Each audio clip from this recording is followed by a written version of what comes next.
Snaps for losers, man. I don't get involved in that stuff, but Angel Rashad Milligan rolling out. That's a good question. Brandon, you want one quick question? We can't ask Rashad question. And yeah, so pretty much essentially what happened with this Coco Jones situation. Coco Jones, Tylil went to Coco Jones' show tonight during her tour. Her tour just started about a week ago. And it's kind of crazy. Like, she started the tour right after the album came out. And she talked about that on Breakfast Club. She didn't really even have time for people to sit with it. It was just kind of like she put it out and she went on the road. I don't know what the business kind of ideal behind that was, but nonetheless, it is what it is. I've seen the videos out there, and the crowd, they really seem to be loving, especially the singles. So she did the obviously I See You was the first single, but the new single, the Lenny Williams one too. The Lenny Williams, girl, you know, when she covered that, they seemed like the crowd seems like they love that and stuff like that. But regardless, Tylil pulls up to the Coco show. It seems like it's good vibes. You know, I could pull up the other clips and things of that nature. But it was a specific. Yeah. Started, bro. Beginning of the stream, he was praying with her, bro. He prayed with her before she hit the stage, and she looked at the camera and said, "Your mom raised a good young man, a respectful young man."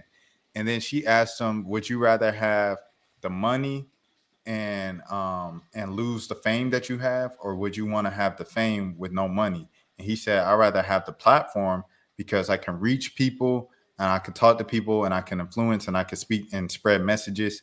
And that is something that is worth more to me than money." And she's like, wow. He's saying like positive. It's a positive stream. I'm saying all this to say it was a positive stream. So that's the case, right? And then at the end, his chat is telling him that Coco's mic is still on. And Coco's mic is still on, and this is what happens. Period. oh, the mic. This man is on live, y'all. It's for promo. It's for promo. Coco, Huh? I get your mic. Oh, you. Caught red-handed. Caught red-handed, man. You know what I'm saying? Like, you hate to see it. Hate to see it because it's like what Coco said here. It was understandable. Like I think we've all been there, right? Where something happened and like you're kind of preparing the people that you're with and letting them know what's going on. And then I guess to put them more at ease, you're kind of like downplaying it a little bit. Like, hey, it's just for this. Hey, it's just, you know, we're doing a documentary, working on it to promote the program, whatever the case might be. It makes sense in essence. But with how the stream was going, it was just a crazy look to me. And this is just the first part of it, Malik. And I'm going to tell you why I brought you on after this part. But I guess, you know, just first reaction for you. What was your first reaction when you seen this? It honestly reminded me of the conversations that folks have been having recently about the whole like the streaming and like music artists and like how like artists are gonna start coming on streams now. And it's kind of like you said before this, everything seemed genuine. Like it seemed like the vibes was good and everything like that. And then it's like you hear that at the end, and it's like, hey, that's all it was for. Like just promo. Like like I'm thinking like I'm thinking she really some folks enjoy the streams. Like some folks like artists actually be watching the streams. Like I watch everybody know of course like Reggie girl he funny but like Raw49 literally tweeted out like I'd be watching his streams like please get me on, and he got on. Like it was genuine. Like but this it just felt like dang, like I mean she just dropped the album 2 weeks ago. She's on tour. Like I'm just trying to get some more notoriety. Like I'm just trying to get these streams up or something like that. Like blah blah like woo woo. Like it sucks, bro. It sucks. I ain't gonna lie. That's the first thing I thought about. Like folks have just been talking about how like streaming is gonna be this new like wave of like artists finna come on and start doing a PR from this like on this side like with the streaming. So it sucks to hear that she said it was just for promo, but that's the game, I guess, bro. Man, and you said it right there. You said it right there, and we're gonna touch on that in a second. But I want to play the second half of this clip. Yeah. Thank you. They kept saying, "Oh my God, her voice." I'm wondering like what they told me. They like, "Oh, she got the mic on still." I'm crying. You turn it on.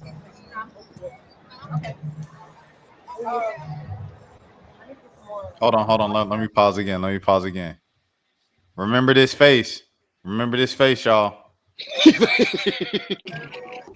Chat, he said we got to end, so I'm ending, chat. I don't know what's going on. It's just a lot of miscommunication. I don't want to disrespect anybody or disregard the rules. No. I'm gonna just, and that's something that I genuinely I just didn't know, and I don't want to disrespect you. Y'all remember? There she is again. There she is, right there. I don't want to disrespect you or Coco, but it's just a lot of confusion. So I'm gonna just, and it's okay. So just so you understand, because we're union building, anything of that kind of stuff does trigger fees. That's the reason why. I don't want to be like no and not explain to you why. But yeah, photos are totally fine. Videos, your own videos are okay. Cool. Thank you for the understanding. We appreciate it. Thank you. All right. So the reason why I brought Malik on to discuss this particular topic is because, as Malik said in his intro, he used to work at Rolling Out Entertainment Journalism, and we worked with a lot of these artists and shows and labels and PR people and publicists. We have the most kind of interactions with the publicists. So, and also Malik is just aware of the streaming world, as he said, about past artists and stuff like that. I think this wasn't handled the best way by Coco's team. I think if Coco had her mic still on and she didn't know it was still on a live stream, and she said something that made her look bad with Tylil and it got caught up by the chat, I think the PR way to kind of fix it is to fix it on stream. True. Like Coco coming back after the stream, maybe telling Tylil he got to chill in the back or whatever because of copyright reasons, or we don't want to spoil the show and live stream the whole show. Just chill back here. Coco wants to talk to you again after about the whole live mic situation. So she comes back after the show. Hey, chat, I'm sorry. I was just trying to calm down the girls, this and that. Do it on stream and have her hug Tylil on stream so everything's good. Because I think a part of this streaming culture is these streamers have such a following that's so strong. Now Coco looks like this. Her comment section for the next week is going to be El Coco, El Coco, El Coco. Sure. Or like, I'm just doing it for promo, El promo, El promo. And that's her comment section for the next week because they didn't clear this up on stream, as opposed to first thing they see something wrong, they say shut it down. Yeah. Go ahead.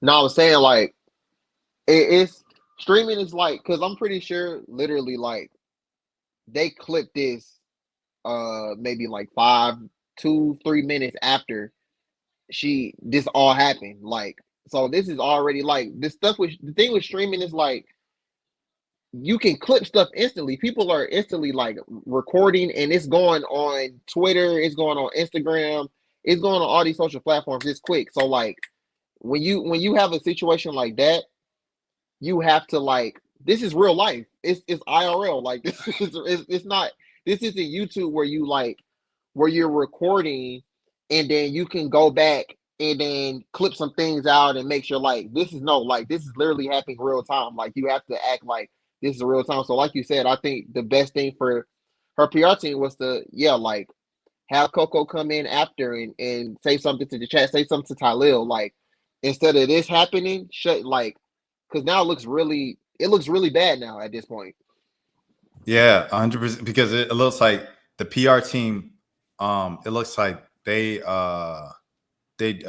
panicked. That's the word I'm looking for. It looks like the PR team panicked, and it looks like Coco was, I don't know, it kind of makes her look like she was upset about it, and we don't know. Because more than likely what happened after, she found out the mic was still on and she's like, yikes.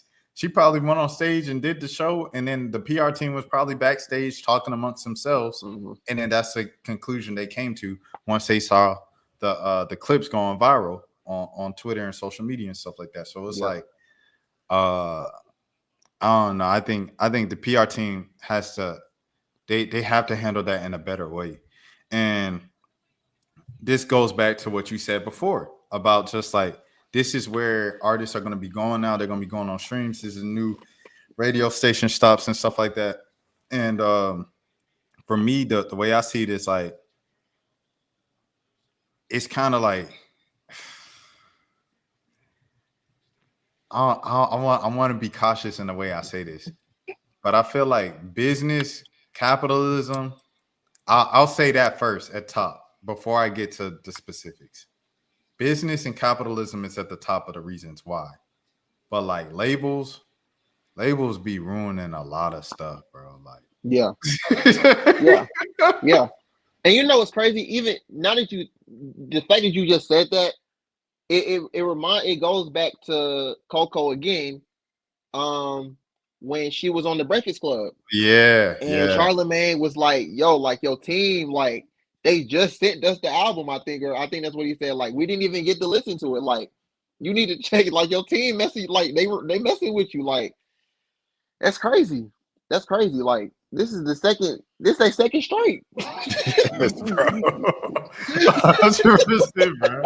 100%. This is second strike. Chelsea, I don't know if Chelsea's still in the chat, but Chelsea has interviewed Coco at least once. I'm not sure if she interviewed her on a couple of. It feels like she's interviewed her on a couple of occasions, but I know it was at least once at the release party of ICU in Atlanta. She was there in the studio with Coco and talked to her then and stuff.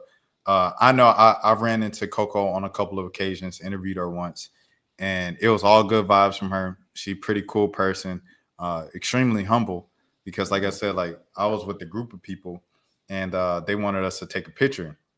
But I guess Coco Jones being near us was the reason why they even wanted to take a picture of us. so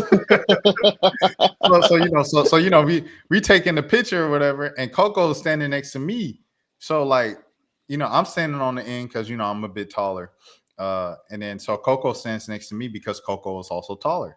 And but she's standing on the end of the picture just like this.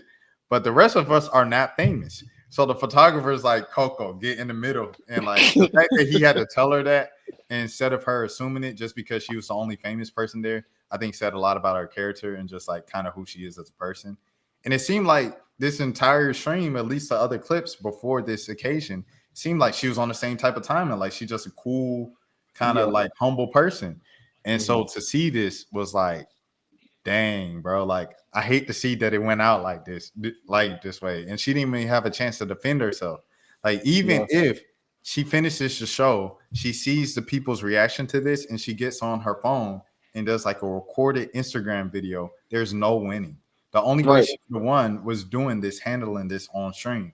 It's kind of like the reason why we're not going to get into it obviously, but Hallie, when she did meet Kai, when she ran into him at the party at the Met Gala, she said, "Oh, you on stream?" He said, "Yeah." And she said, "Okay, bye." And she didn't even, because she probably wanted to talk to Kai about the whole situation. Yeah. But she knew we can't have that conversation on stream. If I was Hallie in that situation, I ain't gonna lie, I probably would have just been like, "Let me get your number." Like, especially if you know what you were doing, you know what I'm saying, filling out paperwork and, going legally and stuff like that. Like, I would have had to talk with Kai one-on-one, in private and stuff like that. But they never had that, The only interactions they had was Hallie, saying, "Hey, sorry, I was depressed, postpartum. Thank you, Kai, for the gifts," on Twitter. And that was it. And then he reacted to that tweet on stream, and that was the end of it. It would have been nice for them to have that. But Hallie understood what live streaming is, I guess, because her partner is DDG. But and that's what I was thinking. Yeah. That's what I was thinking. Like Coco, all of this is like probably new for her.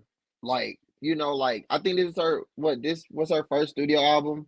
Like I think this was the first out, because the last one, so like the one with ICU was just an EP. Yeah, so like this is her first album. Like this probably like her first time for real, like doing some real like promo. And she trying to get into she's seeing this.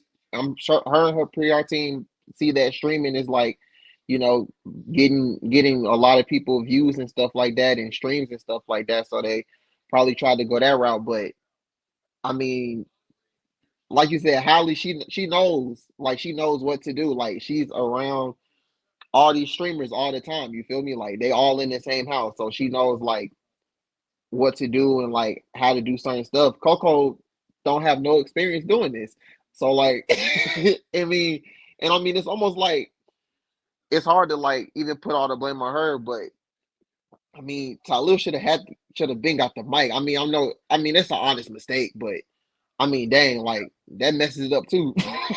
Yeah, it's a bad look for Ty. Like, who was that? Was that Tylil talking to Quavo? And Quavo was like, "I ain't rocking with you because you leaked my number." Yeah, yes, that was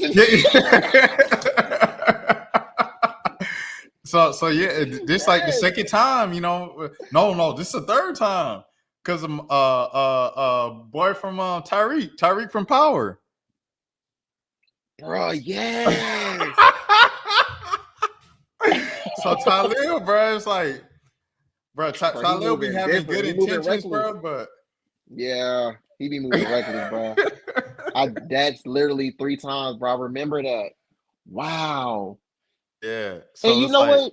yeah. Bro, no, he did something again. Bro, Who? remember he was with Lil Baby and Quavo, and they was at a gas station, and he leaked the address or He was something showing like like that. where they were, and then there was like shut Look, because people started pulling up. yes. He's like, stop the stream, stop the stream. He's like, all right, chat, I gotta leave. Bro, Tylil got bad screen management, bro.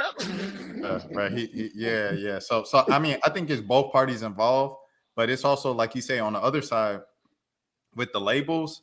If you're gonna treat streamers like the new media, you have to know what it is. Like you can't just throw your artists to the streamers because streamers are popular and they're gonna get you numbers in that. Like it's just not genuine, and that's why I said like labels really be like kind of ruining stuff that's genuine. Like when Kai was bringing on folks at first, or when other people were coming on other people's streams, like Aiden streams and stuff like that, at the beginning of it, Zeus and them, it started off genuine, and then it became a thing of they had a partnership with 300, and they started sending specific artists through labels to them, and that's when it became not genuine anymore. That's when it became business, and it's like I feel like that's all of streaming now. Like it's more times the promo from the label sending the artist, and the artist just going directly to the streamer and being like, "I rock with you. Let's do something." So it's like I don't know. I feel like if you really want to replace traditional media with streamers, you have to understand like what you're getting yourself into with it. I think that's my biggest kind of like lesson. No, that's true. You saying it just reminds me of like when we was at Rolling Out. And like, you know, PR people would always hit us. And of course they want to, you know, get their artist or whoever out.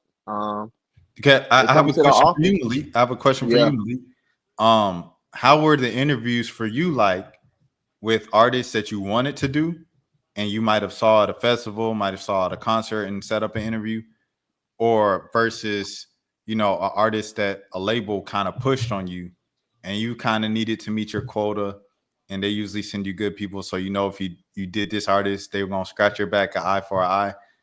What were those interviews like? Kind of the forced interviews versus the ones that you wanted to do. That's exactly what I was about to get into. So like when the PR people like they reach out and you know they want to get their artist or whoever it is like interviewed, some of the artists they don't even they saying like we both had this experience. This Rolling Loud, right? Like, come on, bro. Like, come on. Like, be for real. Like, you got to be for real. Like, this is that's not it.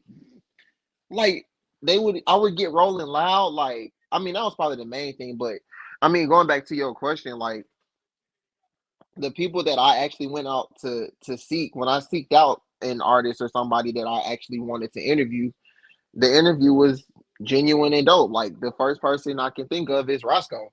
Shoot, you helped me get that. I tried to get him. Like I think I reached out to him one time and I don't think it worked out. But then you saw him at a Dream Game, and you know you helped us get connected. And when he came by the office, like it was genuine. Like he was like, "Oh shoot, like you know this." Like I'm like, "Yeah, like I'm a real fan." Like so, it was genuine. We went on for like maybe 30-40 minutes.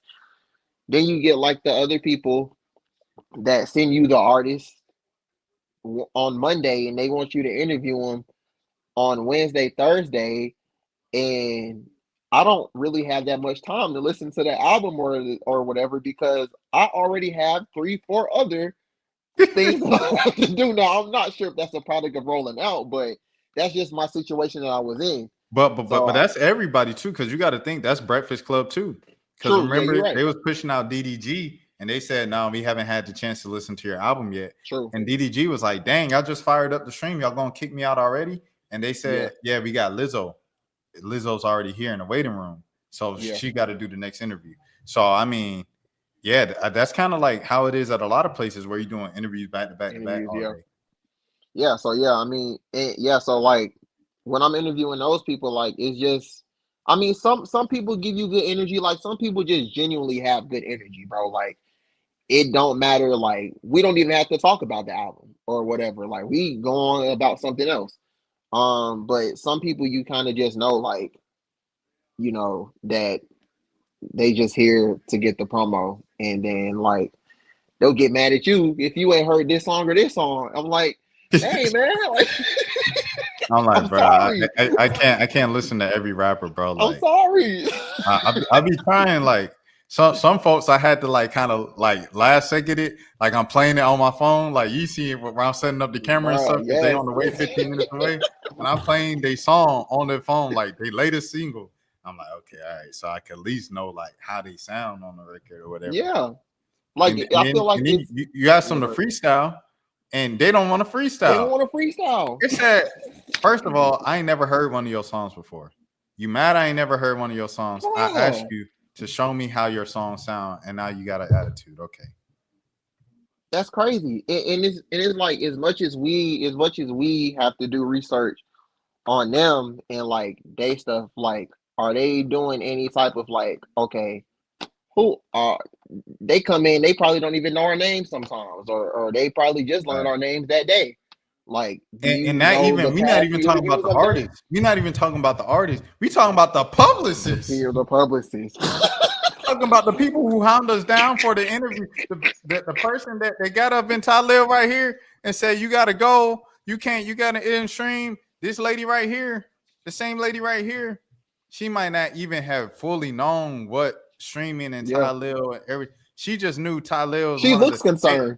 It probably got a label list of the top people to go to: Kai Cenat, Aiden Ross, Tylil, Rakai, and Lil Rodney's son.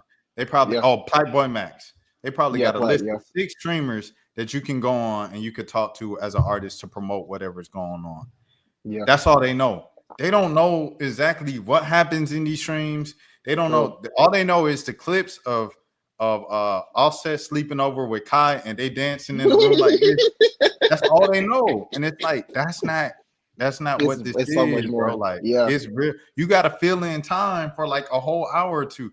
Tylil with them New York artists, all that is genuine because he's been a figure around that area for a long time. So with Ice Spice and Cash Cobain and stuff like that, it flows naturally. Even Ice Spice, who doesn't even talk that much, it flows naturally just because they've been around Tylil for a while. So they already know. This one that's like an outside label, throw you a bag to book and come here and do this.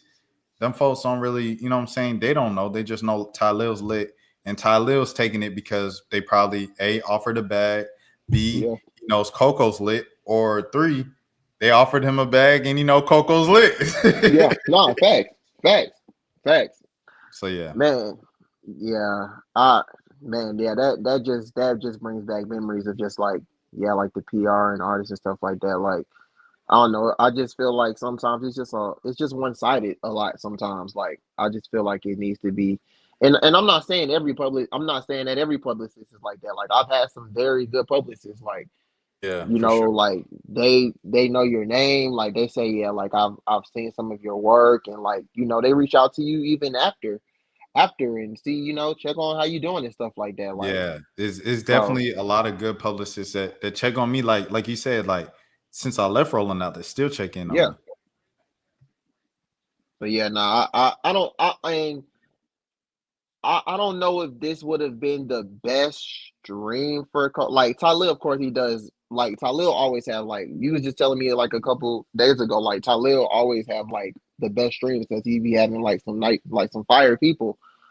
But like I don't know. I guess I feel like she probably would have did good with maybe Kai because I mean it's what like the allegations that Kai be getting like, but. He's a people's person. Like it don't really matter if you know his music or not. Like he gonna have the stream lit regardless of if he know your music or not. But somebody like Max probably would have been good with her. Like he could have did it in the booth for her or something like that. I think she's definitely more of a come to their stream. Yeah, right. Yeah, like, yeah. Not at IRL, because if you IRL and you're not always bouncy and jumpy and stuff like that, that's not your speed. And I know Coco is extremely energetic. Remember the joint where she did when she was at Wildin' Out and she rapped the whole "Look at Me Now" with Chico Bean, and then you know obviously people were kind of like almost kind of making fun of her for jumping around the stage when she was singing one of her songs. She has the energy for sure, but it's like overall just R&B people sit down, come to somebody's stream and everything like that. And if you're on tour, don't force coming on someone's stream. Right, facts. If that's not the fit, that's not the fit. So, like you said, this goes back to the labels knowing the people you're going to. Okay, Tylil likes to dance. Tylil makes TikToks. That's why Tylil and Zoe Spencer and Tylil and Zeddy Will get along so well. Yeah, they dance, they make TikToks, they got high energy. Reggie, you know he gonna freestyle and he gonna smoke and he gonna make jokes. If that's your vibe, if you make jokes, if you like to sit down and smoke, then Reggie. And freestyle, that's Reggie. Yeah. Who else? Max, if you trying to make a song and you know just chop it up for a little bit, that's Max. Yeah. If you who else?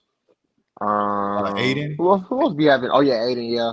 If you want to be on a white supremacist stream and talk badly about black women, go on Aiden Ross. Okay. All right. Zeus and B. Lou. Now that's a good one. That's a good one. Because Zeus and B. Lou are both over 30. They 30 years old. I mean, B. Lou might be 29, but I'm pretty sure he's 30. So it's like both of them are mature. You know, of course they can jump around and bounce around, but they're older, so they can be mellow. They sit down, right. They match your vibe. Yeah. You know what I'm saying? So I feel like that would have been a good one. Because they doing the Snoop one right now, ain't they? Yeah, they're doing the Snoop Dogg one. It just started right now. So I mean that's just what it is, because there's some of the older streamers and stuff like that. And then in terms of women, not that many women are on the music side except for Zoe. But Zoe, her energy is just too high for Coco. It's too high, You just got to know the fit. Like if you're gonna throw your artists at streamers, you got to know which streamer is who. You know what I'm saying? Because you'll mess around, have like 4 bats on the stream with Ray. All right. This is the last little streamer thing. That's for losers, man. I don't get involved in that stuff. But Rashad Milligan rolling out. That's a good question. Brandy, we one quick question. We can't ask Rashad a question. Hey, Rashad.